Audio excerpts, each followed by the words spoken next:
Media sosial kembali digegerkan oleh keputusan mengejutkan Sarwendah yang kedapatan menghapus seluruh nama brand dari bio akun Instagram pribadinya. Langkah drastis mantan istri Ruben Onsu ini memicu spekulasi liar di kalangan netizen yang budiman mengenai kemungkinan dirinya terkena imbas dari boykot.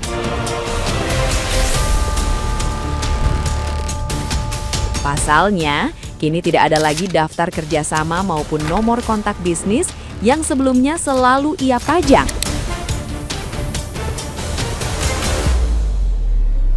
Banyak netizen yang berbakti berasumsi bahwa pihak produsen sengaja mendepak dirinya demi mengamankan citra produk dari polemik perkataan kasarnya. Sebagian lain menilai pencopotan tersebut merupakan strategi terselubung untuk mengelabui konsumen agar penjualan tidak merosot tajam.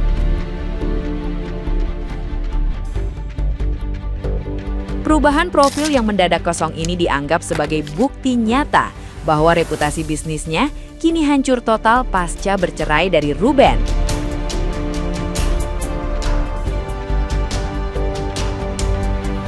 Nah, gimana nih menurut netizen yang terhormat? Silahkan berkomentar ya. Lagi rame banget dunia perkara duit nafkah 200 juta sampai disindir-sindir mantan ya kan. Gue juga gak butuh duit lo. Hai Nona, ingatkah Nona sebelum cantik kayak sekarang? Nona itu hanya seorang cici-cici mantan personil Cherry Bell yang suaranya sembeh bin fals. Ingat ya Nona yang dulu. Ada yang hilang tapi bukan perasaan. Ya Allah, ya Allah, ya Allah. Brand hilang dari bio Sarwendah, sedang selamatkan bisnis atau hindari gelombang boykot. Baru-baru ini kan, ya, Sarwendah ini lagi jadi bulan-bulanan netizen gara-gara kesombongannya. Ngatain mantan suaminya Ruben Onsu. Cong lah, jing lah, cuman 200 juta cuman 200 juta. Gue udah bisa live setengah jam bisa nyampe tuh 200 juta kata gitu kan.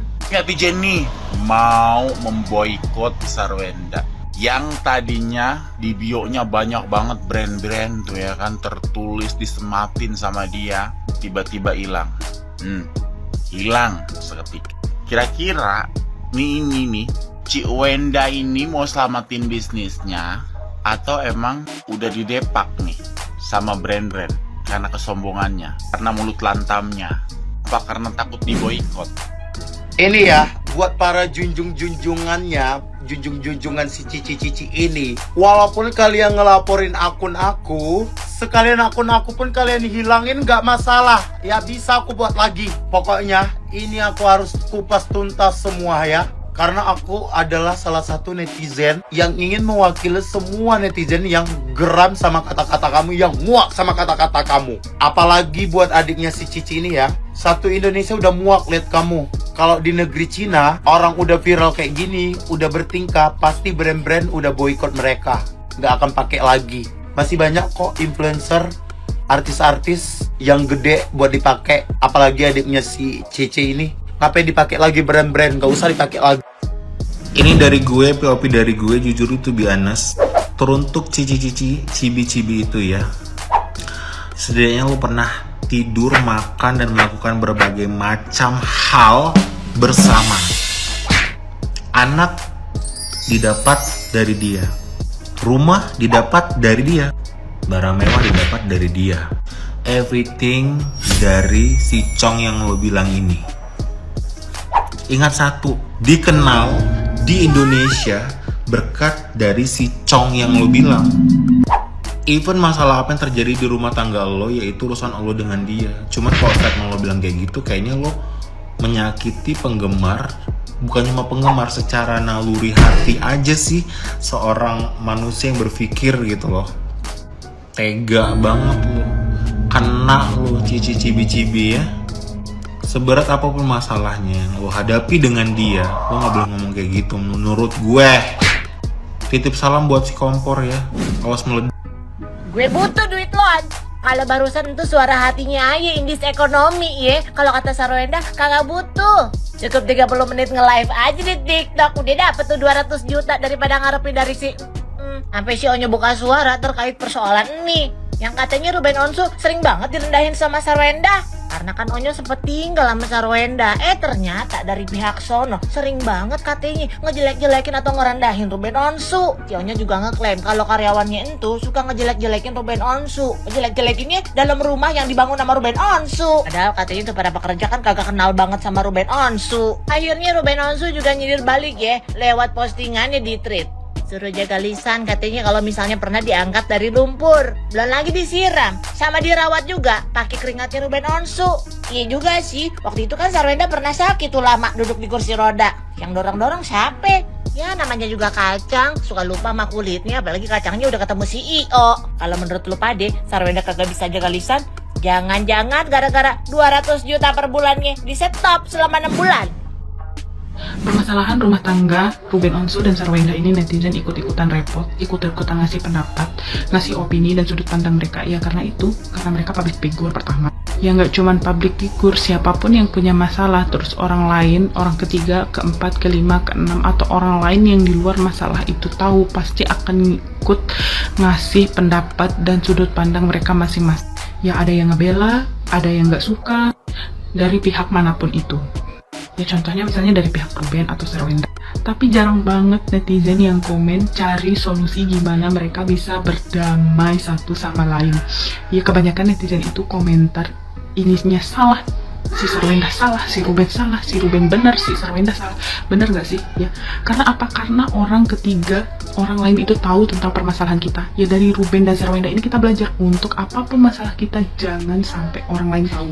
Ya boleh kalau misalnya emang dari kitanya yang minta pendapat ya. Tapi kalau emang dia yang kepo sendiri, kadang kita yang disudutin. Bener gak sih? Gitu amat ya. Kayak gitu-gitu juga. Itu bapaknya anak-anak lo, tahu nggak? Saya ini juga cerai, tapi nggak kayak kamu. Biarin aja sih. Bapaknya mau ketemu, dikasih duit 200 juta lebih guys. Nah, kalau saya dikasih duit 200 juta segitu setiap bulan, anak saya kasih terus.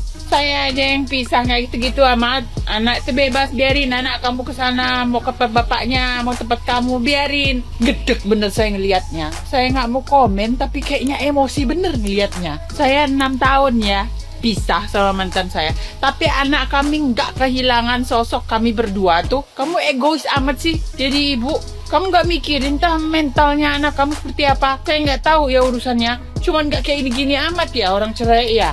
Kayaknya saya jadi emosi ya. Baju menghina, bilangnya uang 200 juta itu cuma 8 jam doang. Songong. Minimal orang yang lu katain cong-cong itu, dia udah berhasil mengangkat derajat lu dan sekeluarga lu. Ya, dia sudah berhasil membuat nama lu seperti sekarang. Harusnya lu jangan bangga sama diri lu yang sekarang. Itu bukan hasil jerih payah lu. Itu hasil lu diangkat derajatnya sama Tuhan dan sama mantan suami lu yang lu katain cong itu ya. Dan sekarang gue penasaran guys sama pacarnya dia yang sekarang, yang dia suka bangga-banggain di live, yang sampai dia nyindir-nyindir mantan suaminya itu di live ya kan. Gue penasaran aja sih, mau nggak si CEO ini sama dia sebelum dia jadi yang seperti sekarang. Ya kalau Ruben kan dulu kan dia mau sama si Wenda kan waktu si Wenda belum jadi apa-apa. Malah Ruben yang jadiin dia menjadi sesuatu gitu. Sekarang gue nanya, mau nggak pacar lu sama lu yang waktu lu belum jadi apa-apa? Dia bisa nggak kayak Ruben ngangkat derajat lu segitunya, bikin lu yang sampai seperti sekarang, seterkenal sekarang? Bisa nggak? Mau nggak? Itu aja, gue penasaran anjir.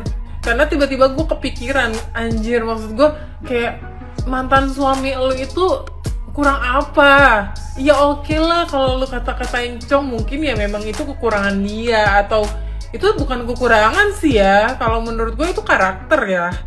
Itu karakter yang mungkin awalnya tuntutan pekerjaan akhirnya terbawa karena itu terbiasa. Jadi menurut gue itu bukan kekurangan, itu karakter guys. Dan gue penasaran aja sama si CEO ini. Mau nggak si CEO ini sama dia sebelum dia jadi apa-apa? Dia bisa nggak kayak Ruben ngangkat derajat lu segitunya, bikin lu yang sampai seperti sekarang? Bisa nggak? Mau nggak? Itu aja, gue penasaran anjir. Karena tiba-tiba gue kepikiran, anjir maksud gue kayak mantan suami lu itu kurang apa? Ya oke lah kalau lu kata-katain cong, mungkin ya memang itu kekurangan dia, atau itu bukan kekurangan sih ya. Kalau menurut gue itu karakter ya. Jadi menurut gue itu bukan kekurangan, itu karakter yang Ya kalaupun itu kekurangan, taruhlah sejelek-jeleknya dia. Yang namanya manusia pasti ada kekurangan. Taruhlah itu kekurangannya dia. Tapi minimal dia mau sama lu waktu lu belum jadi apa-apa. Sarwenda dengan Ruben Onsu, ya, yang dimana ada juga pernyataan lontarannya si Sarwenda bahwasanya seolah-olah 250 juta itu hal yang kecil. Nah, jadi Ruben Onsu pun juga sebelumnya sudah memberikan reaksi-reaksi terkait dengan tindakan mungkin ya yang dilakukan oleh ya mantan istrinya, karena beberapa hal, yaitu yang pertama mungkin menutupi ataukah menghalang-halangi untuk Ruben Onsu ketemu dengan anaknya. Nah, yang kedua, ini terjadinya ada pihak ketiga yang coba-coba untuk memperkeruh antara mantan istri dan mantan suami. Nah, yang dimana si Ruben Onsu kan sudah bercerai dengan Sarwenda. Jadi mereka mau melakukan apapun itu, kegiatan apapun itu, entah itu mendapatkan pasangan lagi, ataukah Ruben Onsu juga pun sama mendapatkan pasangan lagi. Nah, itu sah-sah saja.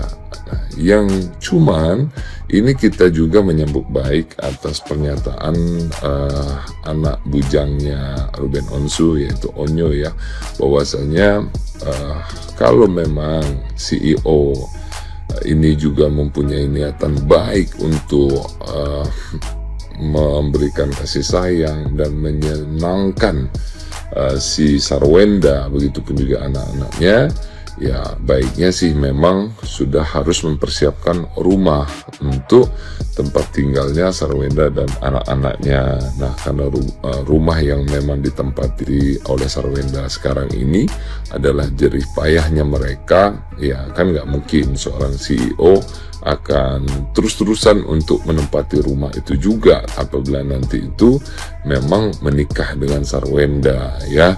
Itu ya, kepada teman-teman masyarakat Indonesia, silakan yang pro dan kontra itu sah-sah saja. Kalau memang tidak setuju, tidak sepakat dengan pernyataan lontaran yang disampaikan oleh si Sarwenda, tetapi dengan catatan ya tetap karena mereka pun berdua itu memang sudah tidak ada hubungan lagi. Nah, mungkin secara etika ataukah adab saja yang memang mengundang reaksi kepada masyarakat Indonesia. Nah, adapun yang menjadi catatan saya, kalau memang menurut kompilasi hukum Islam, apabila seorang suami tidak mempunyai hak juga dan secara otomatis gugur hak dia untuk memberikan nafkah apabila istrinya itu nusyus ataupun membangkang kepada si suami. Karena menurut para ulama-ulama pun juga apabila istri membangkang di saat tidak taat kepada suami, itu secara tidak langsung di dalam pasal 80 ayat 7 Undang-Undang Kompilasi Hukum Islam itu secara tidak langsung gugur. Jadi hak daripada istri dan si suami pun juga ya tidak perlu juga untuk memberikan nafkah kepada si istri apabila seorang istri itu nusyus apabila suami istri. Nah, ini catatan penting untuk keluarga-keluarga di Indonesia. Ya, mudah-mudahan kalau memang masih baik-baik saja, jangan sampai nanti Anda disampaikan bahwasanya nusyus oleh si suami Anda. Itu ya buat masyarakat Indonesia, semoga bermanfaat. Dan saya pun juga punya catatan apabila yang memang kontra dengan Sarwenda itu silakan, nanti itu akan saya cantumkan juga biodatanya mereka pun juga di atas ini. Dan kalau memang yang kontra pro kepada Sarwenda, silakan juga untuk memberikan pemahaman ataupun penyampaian seperti apa yang memang terjadinya. Oke, mungkin itu saja. Terima kasih. Wabillahi taufiq wal hidayah. Wassalamualaikum warahmatullahi wabarakatuh. Salam sehat, salam Indonesia.